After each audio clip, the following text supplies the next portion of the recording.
ఒకతనైతే నిన్ననే dubbing చెప్పించాడు. డబ్బులడిగితే sir నేను మా భార్య పుస్తకంతో ఆడబెట్టి, నేను డబ్బులు తెచ్చి సినిమా కంప్లీట్ చేస్తున్నా సార్, రిలీజ్ చేస్తున్నా సార్. ఏం చేయాలి సార్? బిజినెస్ కాలేదు సార్ అంటే, వద్దొద్దు. మీరేం ఫీల్ కాకండి అని వెళ్ళిపోయాను నేను. హ్మ్. పొద్దున్నే వచ్చి ఇంట్లో ఉన్నాడట. మీకోసం ఎవరో వచ్చిండ్రు రోజు. ఎవరంటే ఎవరో ప్రొడ్యూసర్ అట. ఏంటండి అనంటే, సార్ క్షమించాలి. మీరు నాకు డేట్స్ ఇయ్యాలి సార్. అదేంటి నిన్ననేగా డబ్బింగ్ అయిపోయింది అంటే, ఒక ఆఫర్ వచ్చింది సార్ నాకు. అందుకే మీరు మీ డేట్లు కావాలి నాకు. ఆ రోజులు ఇయ్యండి సార్ చాలు. ఇగో అడ్వాన్స్ కవర్.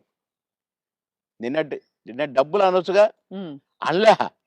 ఇగోండి సార్ ఈ సినిమా అడ్వాన్స్ అన్నాడు. ఓకే. థ్యాంక్ యూ అన్నా. డోర్ దాకా పోయిండు. బయటికి వచ్చి అక్కడ వెనక్కి తిరిగి, మీరు మహానుభావులు సార్. చల్లగా ఉండాలి. మీరు నిన్నటి డబ్బులు అడుగుతారేమోనని భయంతో వచ్చాను సార్ నేను. అడిగితే ఏదో ఒకటి చెప్దాం అనుకున్నా సార్. కానీ అసలు మీరు ఆ టాపికే ఎత్తలేదు. మీరు మహానుభావులు సార్ అన్నాడు. ఈ ముక్క చాలయ్య నాకు.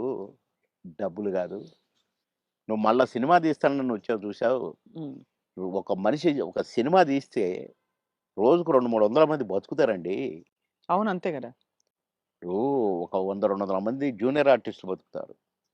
ఇక్కడ ఈ సినిమాకు సంబంధించిన నటులు, వాళ్ళ అసిస్టెంట్లు, వాళ్ళ మేకప్ మ్యాన్‌లు బతుకుతారు. హ్మ్. డాన్సర్లు, డాన్స్ మాస్టర్లు బతుకుతారు. ఫైటర్లు, ఫైట్ మాస్టర్లు బతుకుతారు. ఇప్పుడు ప్రొడక్షన్ డిపార్ట్‌మెంటు, అటు డైరెక్షన్ డిపార్ట్‌మెంటు ఇంతమంది 24 క్రాఫ్ట్స్ మీరు అన్నం పెడతారండి నెల, 2 నెలలు. మీలాంటి వాళ్ళు ప్రొడ్యూసర్‌లు అవుతూ ఉండాలి. సినిమాలు తీస్తూనే ఉండాలి. అందుకనే నేను మీరు అడ్వాన్స్ అనగానే తీసుకున్నాను అన్నా. అట్లా ఇండస్ట్రీ బతకాలని ఆలోచించాలండి.